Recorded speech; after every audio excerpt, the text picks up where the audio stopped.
শহরের কোলাহলপূর্ণ পরিবেশ থেকে মানুষ একটু শান্তি খোঁজে এবং সেই শান্তির খোঁজেই মানুষ এক্সপ্লোর করে বিভিন্ন ধরনের জায়গা। কেউ হচ্ছে ভোজন রসিক, কেউ প্রকৃতিপ্রেমী।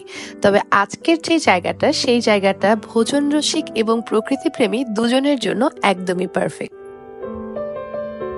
নদীর তীরে সানসেট ভিউ সহ বাঙালি খাবারের যে স্বাদ রয়েছে সেটাও আপনি উপভোগ করতে পারেন। রেস্টুরেন্টটি একদম বাঁশের কেল্লার মতো করে করে তোলা হয়েছে, দেখতে খুবই সুদিং। নদীর পাড়ে জায়গাটা এবং তাদের খাবারের মধ্যে বাঙালি, চাইনিজ প্রায় সব ধরনের খাবারই রয়েছে। সেট মেনু, বিরিয়ানি, চা, অনেক কিছুই রয়েছে।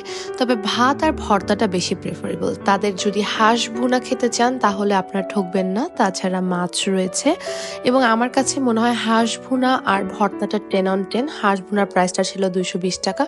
এদের রাতের ভিউটাও খুবই সুন্দর এবং জায়গাটা হচ্ছে নিরিবিলি রসুইঘর, যেটা বেড়িবাঁধে তাওয়ান্না পার্কে যাওয়ার সময় পড়বে।